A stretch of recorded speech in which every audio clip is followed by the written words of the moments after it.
Alright, here's a nice controversial video to shake things up. I hate it when people self-victimize. I understand it's hard out here, trust me. I have probably more fucking mental and physical disabilities than I have had friends. I understand how that feels. I know how it feels to have PTSD and trauma and really fucked up mental disorders. I know how it feels to be autistic and feel like the world isn't made for you. I know. It doesn't mean you stop trying. Trust me, it took me quite a while to actually get like a proper job that accommodated me. I remember I found some when I was like 19, and then the pandemic happened and I didn't have a job for a while. But I remember feeling like, fuck, the world's not made for me. I don't want to get trapped at some shitty abusive job where I'm just like treated like shit all the time, blah, blah, blah. But I still persevered. I got some job at this fucking soul food joint. I did what I had to. Like, if some moments would suck, but it's okay because we'd still get a fuck ton of tips at the end of the night and some food to take home. Or some moments were awesome. Sometimes it would be like, okay, hey, you know what? The customers are really friendly. Some inside jokes with the staff members. I get to do this and that and this and that, and I get to have a flourishing, amazing time. And I still had good, and I saw good, and I sought for it. Not everything will come to you perfectly, but that's okay. But what I do hate is motherfuckers who do have their life lined up and don't do shit with it. That will always piss me off. Now, some people fucking tune out when I say words like white privilege or wealth gap. Shut the fuck up. Listen, if you wonder how it is to have white privilege, don't worry. Hey, don't get scared. I'm just gonna explain it to you. A decent analogy for white privilege actually works if you're someone who has ever been afraid of black people or sometimes are uneasy of black people when you first meet them. Not everyone wants to admit that, but it can happen, you know? I know how that feels. So imagine you're walking down the street. You might see a white guy, and you'll just be like, cool, I'll stay on this side of the sidewalk and I won't move because I don't think this guy's gonna be of any threat. He's just some dude. But if it were like a black guy, then you might have misconceptions in your head about them off the bat, like, ooh, I bet they're a crackhead. Ooh, I bet they're this. I bet they're that. What if they're gonna rob me? What if they smell weird? What if they're gonna bite me? I'm gonna cross the street. That's an example of like white privilege. You can just walk around in public and not be seen as a threat for like the smallest things. Like if you're a white dude or white, like actually a good analogy also is like we've all heard about what being a Karen is. Imagine if you're like a white woman. You go out somewhere in public, you like someone fucks up your order. If you really want to, you could yell at them, scream at them, make a fucking scene. People will still hate you, yeah. But like no one's gonna beat your ass because one, it's seen as bad to hit women or to like totally fucking tell off women. You know, it's you just dismiss them, you don't physically harm them or see them as a physical threat. And two, if she's pale or white, there's like a subconscious thing of like, oh, she's higher on the hierarchical scale. Or like, ooh, she probably has a position of privilege or money, and there's nothing you can do to really get through to her or past her. Like, she's never gonna truly understand what it feels like to be the middle guy or the small guy, the little guy. So she feels the urge to like curse out some person at McDonald's because they have a fucking thick accent and needed her to repeat a question or didn't fully understand her. Like it's a certain where it's like, okay, you come from this background and you have this type of life. You're not going to understand how it feels to be like the person who doesn't speak English very well working at this fast food restaurant because you have even if like you could still have like not the best life. You could be someone who's considered white trash but still be in a position of privilege where it's like you will have a very different experience in your working life than someone else. Like, so let's say if it was like a brown person walks into a McDonald's, they get their order fucked up. Like if they wanted to raise their voice, or hell, sometimes they don't even need to raise their voice. I've gotten really bad treatment from people just for being like, oh, sorry to say this, excuse me, but um I got a Dr. Pepper and I actually got a Coca-Cola instead, and I don't really like those. Is it possible I could get this drink changed? And then some people will just be viciously like, oh, what the fuck? Oh, type shit. Or acting strange. Or hell, I could even enter certain rooms and just sit down and exist, order some food, be normal, and people will treat me massively differently, like I'm some sort of anomaly that shouldn't be there. It's a very strange feeling. Like I've been to high-end restaurants and I'll be just stared down by people or treated very differently. Like the staff members for anyone else will be like, "Ah, welcome in. So happy to see you. Let me find you your seat." But then I walk in and they'll be like, "Yeah, his table's over there." Like type shit. It's like a passive aggressiveness at worst, but then fatal at best because it's like, okay, imagine you're some guy Like, there's jokes about it in movies even. People will be like, ooh, white privilege doesn't exist.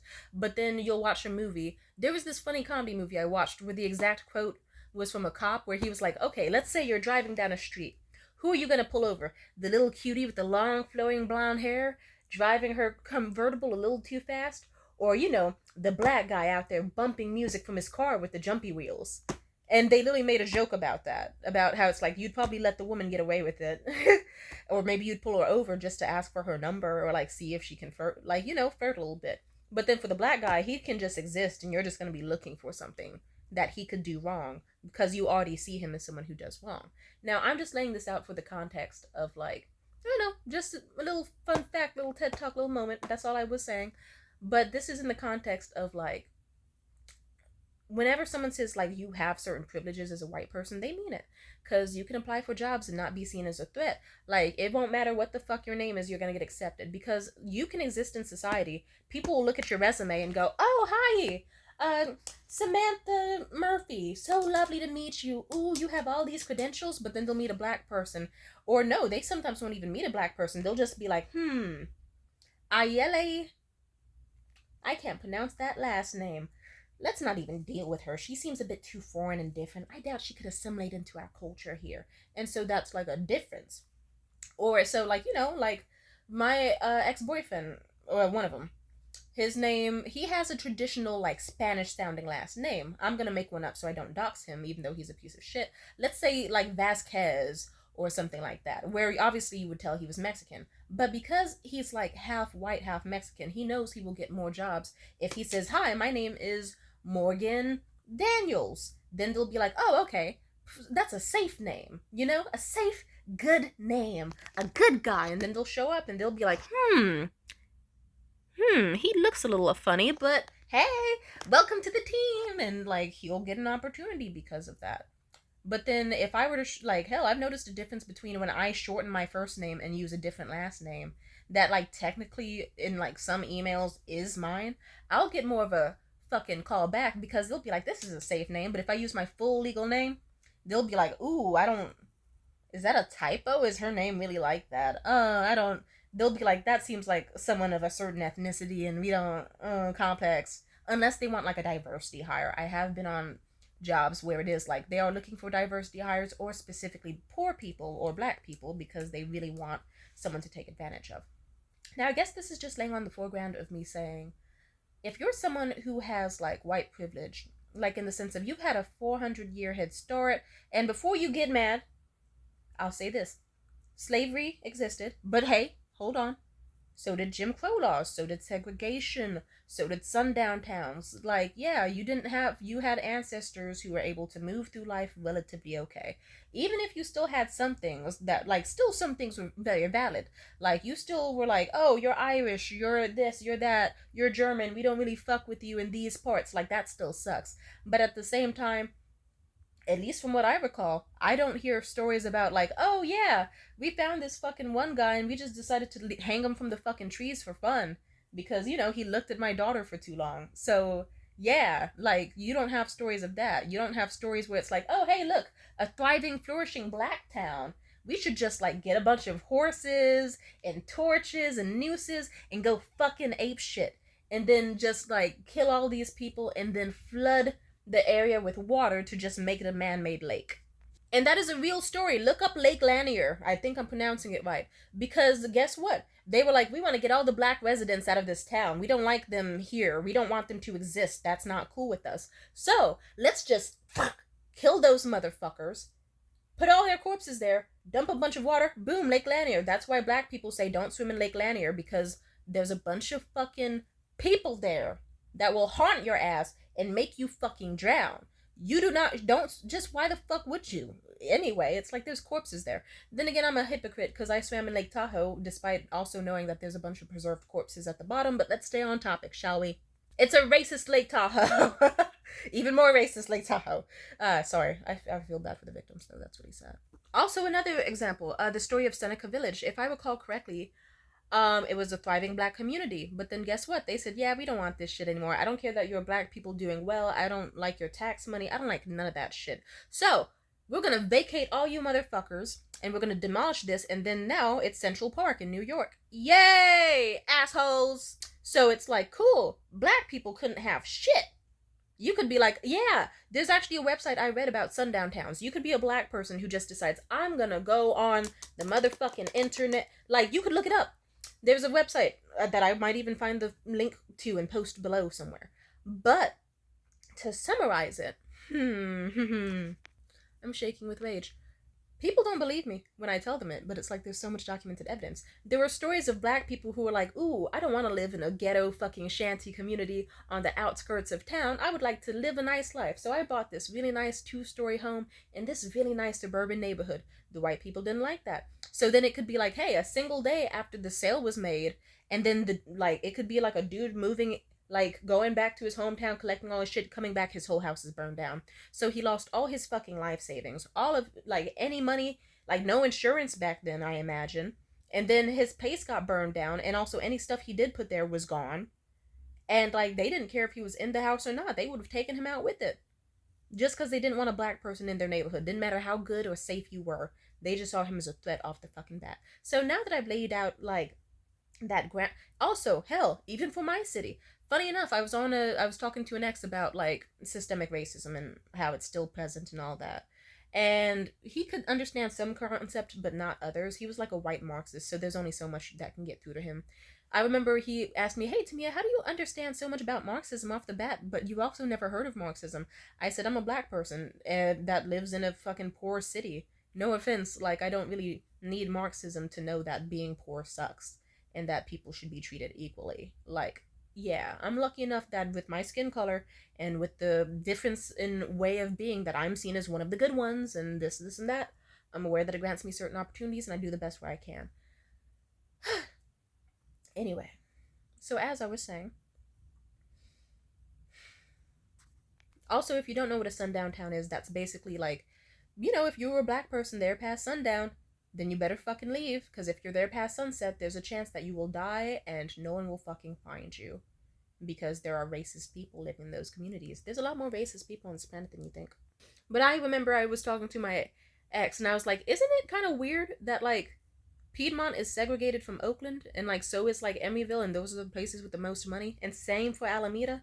Isn't that kind of strange? Seems kind of racist. And he said, no, that is like it's a little strange, yeah, but there's probably no racism behind it. We googled it. I googled it in front of him as he was saying it's no fucking way that's racist. It's just a coincidence to me. And then I looked it up on Wikipedia. I was like, oh, actually, yeah, you heard of redlining? He was like, what? And then we looked it up, and I said, yeah, it turns out that the white residents were just like, hey, we don't want our tax money going towards all of these schools. We wanted to only go for schools with the white kids who are from wealthy families, not from the poor blackies and the Latinos and the little Asians. We want it only for the whites. So they found a way to do redlining, and they actually physically did segregation. And I believe this kept up until like the 80s, but I think it still subtly happens, just with different terms. But they basically went, cool, we're going to carve out a big circle in the middle of Oakland that is just obnoxiously nice, with all these nice buildings and trees, and we're going to have our schools be flourishing, our kids will have proper nutrients and healthy food, fuck yeah. And all our tax money stays in this small community, so we just build and build and build our wealth. Meanwhile, all the black people that could, like, you could just walk a few blocks away and suddenly you're in deep fucking poverty. And, like, yeah. Same for Alameda, same for Emeryville. That's why they're fucking separated, because they physically went out of their way to be like, fuck those black kids. We see them as a threat no matter what, and even if they aren't, we don't want to assimilate or even risk them doing better than us or being on the same level as us in any way. So keep those motherfuckers out. And that makes me so upset to know about that I'm actually still shaking. I don't like that shit. It's like, yay, I got to one-up a white guy in a conversation, but at what cost? My mental health. And the reminder that, yes, racism is still alive and there are still people that don't believe about it. I've met white people who don't even know the story of Emmett Till, and when I tell them about it, they're just like, what the fuck? And they don't even think it's real. It's a real thing. He didn't do shit. And then I even showed them the articles where the lady came out and said that he never even whistled at her or anything. Not like whistling at her deserved him getting his eye fucking beaten so hard it was gouged out or any of that other shit. So he was just a black kid and she was bored and just wanted to see what the fuck would happen. And they believed her off the bat because they just were like, yeah, we're going to assume he's a threat because this very pretty white woman, or at least in their eyes, she wasn't very cute, but this white woman said she did, so we believe her, and it doesn't matter what you said, innocent young black kid. We're gonna snatch you from your home in the middle of the night, fuck you up, and leave you so battered and dismembered that they're hardly even able to recognize you by the time we're done with you. It's so devastatingly sad and evil. Now, that was a nice 15 little minute rant on white privilege. So now for my most controversial statement of all time. If you're someone who had a 400-year start where you and your bloodline did not have to worry about any of that shit, and you still managed to be dirt fucking broke and poor, fuck you. I don't like you. I had an ex that lived in Marin fucking County. Extremely rich like multiple rich stepdads. Like life of luxury, but they it's just like, how do you have, like, I get it, their experience wasn't the greatest growing up. They still have traumas to unravel and like self-esteem to build and stuff, and their family could have done better about certain things. But if you were to ask my ex, like, hey, like my ex would be like, oh, I want to go to the gym, and then his dad would be like, yeah, sure, I can. Here, you and me and your sister, we can go to this fancy gym membership on the opposite side of town and have a great fucking time and like work out, really get you in shape looking how you want to. But instead they wouldn't. They just stayed at home all the time eating fucking Cheetos and mac and cheese and chicken tenders all the fucking time with smoking weed constantly. They'd complain about their weed addiction but then spend all their money on weed and never try to wean off of it or get a life outside of just nonstop smoking and video games. But then they'll complain about a lack of hobbies. They complained about their money and how they were broke and wanted more money. But anytime there was an opportunity to have a job that made more money and was less like physically stressful and easier, they would say, huh, maybe, I don't know, maybe, and then never apply, never even try. So it's like, you mean to tell me that you could have a job where yeah, you'll have to take a bus every now and then, but the easiest job imaginable, you could have connections with amazing people in luxurious places, you could have a high quality fucking life, and you mean to fucking tell me that you're just like, nah, I'm gonna keep working at this grocery store, and then I'm gonna trust some random man who is obviously an MLM scammer who says that he sees amazing potential in me, and I'm gonna go fall for that scam and waste my fucking time and effort and attention. Like, that's so fucking. It's like, how do you have all the confidence of some white mediocre man, but then none of the follow through or drive or ambition to actually go for something better? Like, you're gonna just go for some random dude wearing an ill fitting suit at your grocery store job who saw you, a 24-year-old white kid, wearing fucking full on anime shirt, anime sweatpants, anime shoes. Like with a vape in one hand, stacking cans in another, totally high and zoned the fuck out. And you mean to tell me that, like, you have to have enough self awareness? Like, I don't know, how do you have high self esteem but low self esteem at the same time? I don't know. It's just like you could have applied yourself in any other way. Also, I'm gonna bring up this nigga again despite how I really don't want to. My most recent ex boyfriend. He scammed his bank out of a shit ton of money. You know, like a shit ton of money. He basically did that thing where you get a paycheck and you apply it to like two different apps that accept digital paychecks. Both banks paid him. He simply just like never paid one bank back and removed his account. So he managed to successfully get like a 3,000, like $1,500 on top of his already present paycheck, and he already paid his rent for the month or whatever, so he was still good. You know, he was still good. But guess what? Guess what this nigga decided to do? His stupid ass decided, I'm going to spend $3,000 trying to fuck the porn star Angel Youngs, when it was obviously, anyone could have told him it was obviously a deep fake AI and the shittiest one imaginable videos. Like, it was just so obvious that they were fake videos from her OnlyFans or her Instagram, layered over with like a text mouth that was so fucking shitty. Like, it looked like some video that someone could have made out of 2006 with some shitty basic editing. So fucking terrible. Like South Park mouth bad. And it's like you fell for a video of some random thirst trap with a practical South Park mouth that just randomly bobs up and down. And her saying, please give me the money, Jared. I really need the money for my bank and I don't know, sex with you. and the most robotic voice possible. You felt like, what if he did fuck that porn star? It's like, okay, at best he would have been like, hey, Tamia, look at me, I'm moving on. I'm sending you a video of me fucking a famous porn star.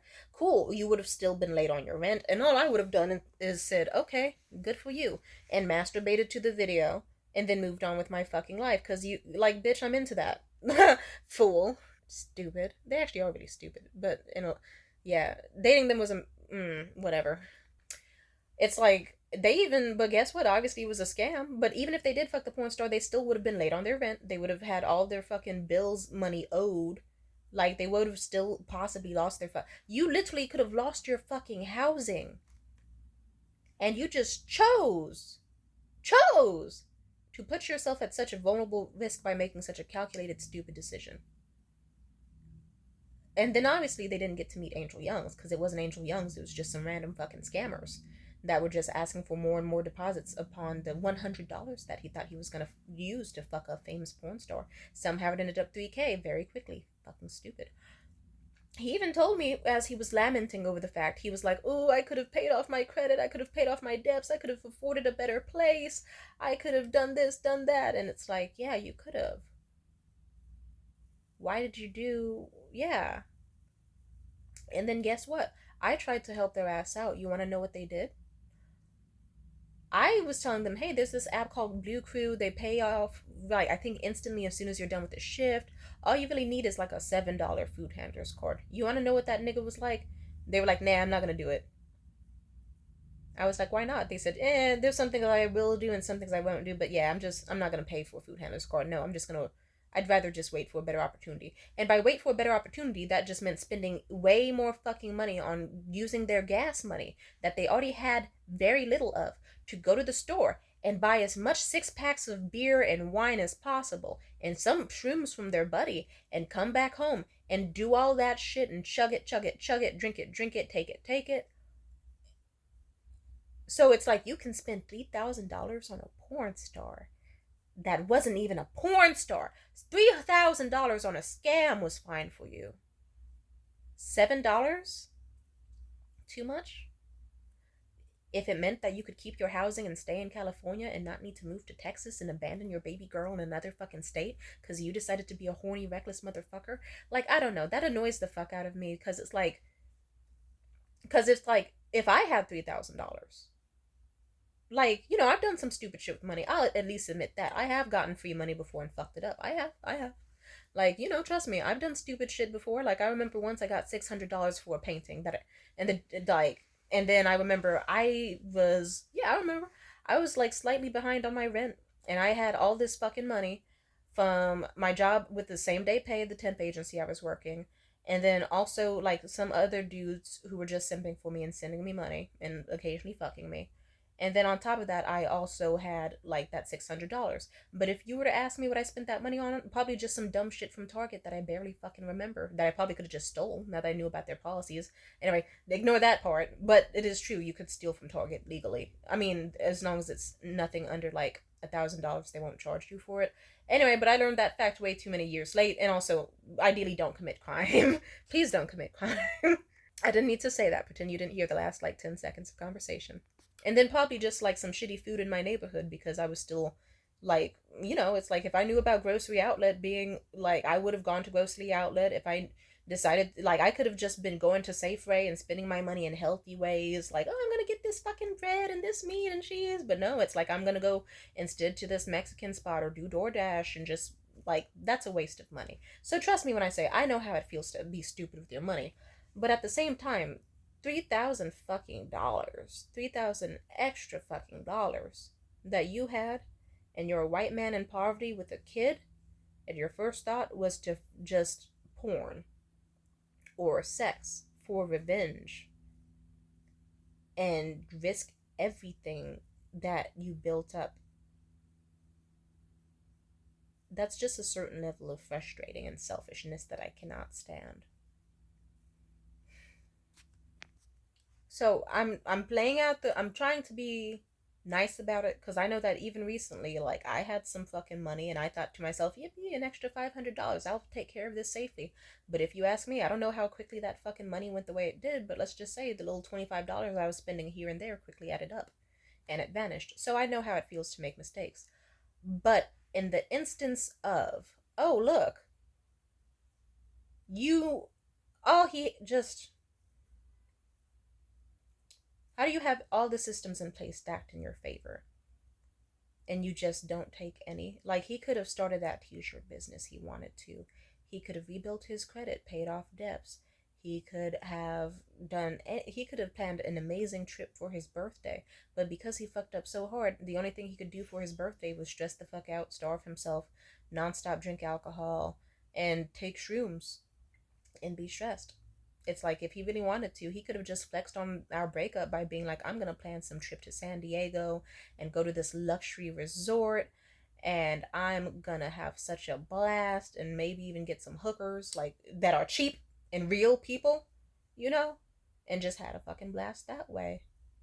He could have done anything differently. And it's just annoying because it's like he has plenty of systems in place. Like, he may not be the smartest man. He is not by a long shot, but still smart enough. I remember at some point he was even telling me about how his current job was probably going to lay him off soon because they were laying off plenty of people and that his job was becoming obsolete. Like, he works this specific machine and it just suddenly broke and hasn't been fixed for days, so he thinks he's next to get laid off. And I was sending him jobs that I knew paid really well. I was like, hey, look for this company called Lamps Plus. My ex used to work there and he used to get like hella thousands a week, and you said you're good at sales, it's a great easy job. And this nigga so stupidly was like, why are you sending me this? I already have a job. You said yourself you were gonna lose that job. I'm just trying to help you out, young nigga, but okay. If I recall, his finances are back fine again, but it's just like, I don't know, I don't like it when people have systems built in place to help them and then don't take the opportunity. Hell, funny enough, I believe this also, like, this is semi related, at least in the topic of like how wealth and also race can play into factors. I had an ex who was like a black guy, or mixed technically, like half black, mostly white, lived with an all white adoptive family, all the money in the world. He always bragged about how he could spend his money on like Louis Vuitton, Gucci belts, all this shit. But he just never ever really wanted to improve his life quality, basically. Like, ever. He preferred to have smegma under his dick and hatred for the world and never worked towards even slightly tiptoeing towards resolving his trauma. He instead chose what any other dude with no discipline chooses: nonstop porn and nonstop disrespect for others and sulking about how his life sucks. And it's like, nigga, you get several hundred a month for allowance just from because your family gives a fuck about you. And if you asked for more, they would give it to you happily with no fucking issue. You could do anything you wanted. You could invest in that music career that you want to start. You could invest in this, and that. And you have most of the groundwork needed to thrive. And instead, you're choosing to just self. Um, you prefer to do the immolation of self. You prefer to kill yourself and your being by slowly, over time, wearing yourself down and lessening your quality of life and never trying. And that sucked for me because it's like, here I am. How am I doing better than you? And it's like, I was still mentally ill, of course, but I also tried. Like, and that's something that always annoyed me. It's like, I make way less than you. My family has less than you, but I still try. I still write lyrics. I still try to make songs. I still write scripts. I still do art. I still try to socialize. I still try to get better. Well, like, I don't know. Whenever I meet a white dude who's just like, I'm doomed to never make friends, or a rich dude who's like, I'm doomed to never find love, it's like, I mean, you need to do the groundwork to actually become a decent person and try in your life. If you're just sitting at home all the time doing fucking nothing, socializing with no one, refusing to, like, change your mindset or enhance your social skills, then you can't complain that your life is still shit. Because it's like, okay, you're investing more money into porn and more time, like with the same energy you're doing to research like hardcore anal porn, barely legal type shit. You could be out here researching like, how do I socialize well with others and build my charisma? How do I do this? How do I do that? So if I meet someone who seems like decently mentally stable, a lot more than me, like I said, I got more mental instabilities than I do have friends at times. And yet, my autistic ass, with all that other shit, PTSD, fucked up traumas, fucked up family background, poor as shit, I still decided I'm going to try. I'm going to be healthy. I'm going to do this, going to do that, and actually try.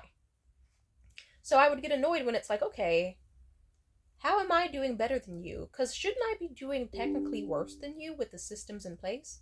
I'm a black person. I have so many mental disorders and also some physical stuff too.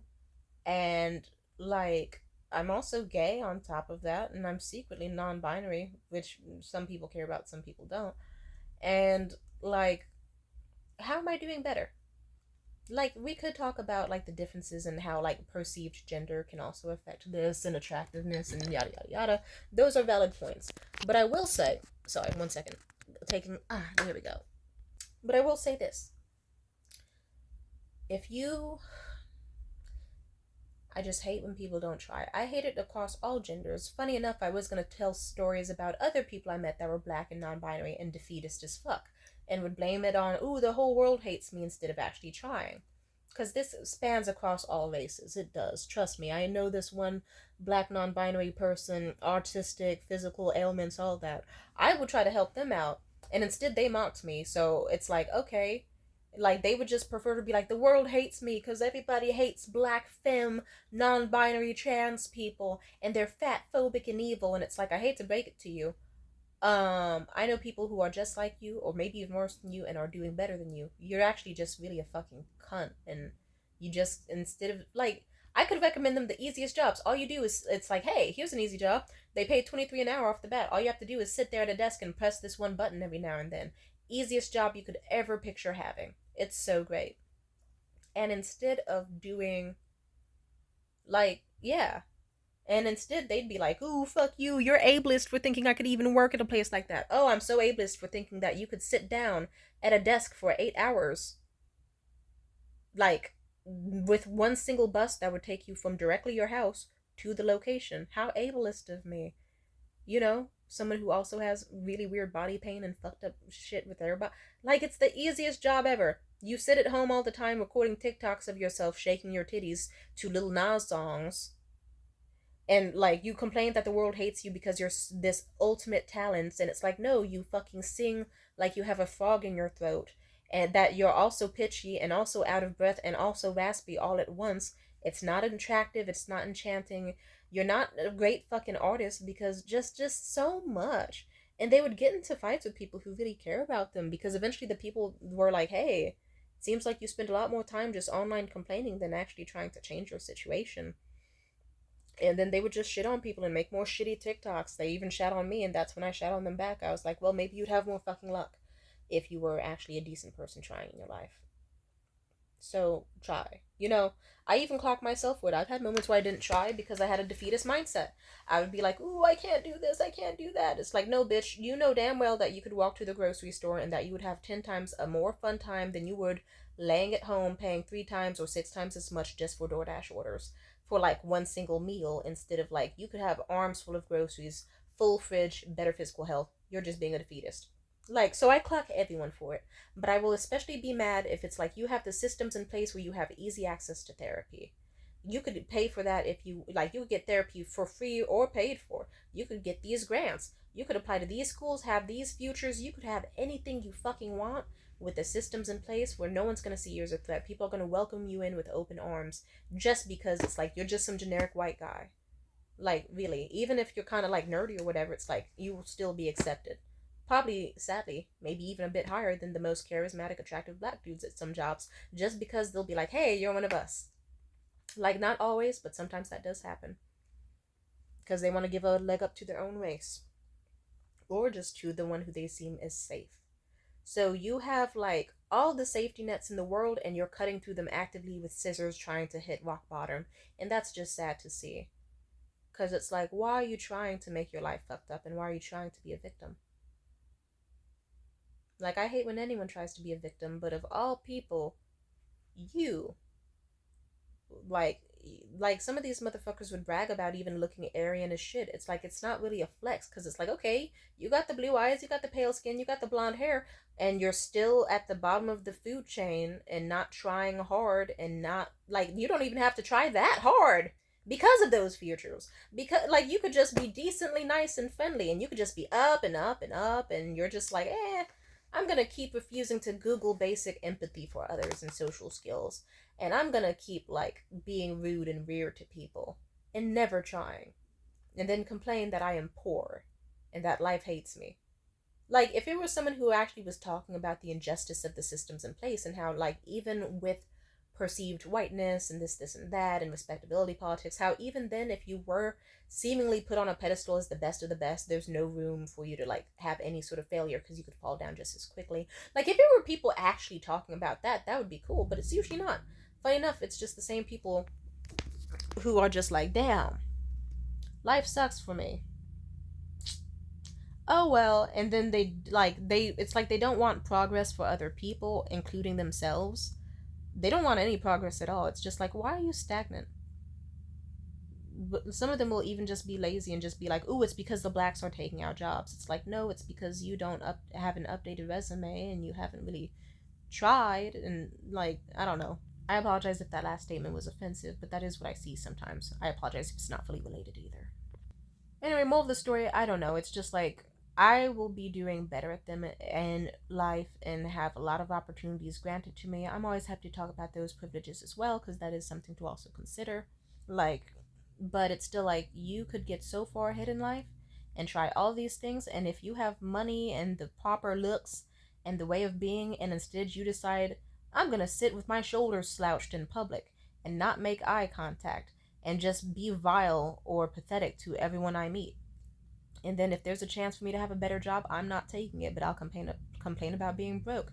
And if I get free money, I'm going to spend it on games and porn and bullshit and not actually make my life better. That's just frustrating. Like severely. Like you have access to all sorts of rooms to network in, all sorts of people to know without any barriers of being seen as scary or a threat or unlikable or not one of them. And you're just not taking it. That upsets the fuck out of me. Peace out.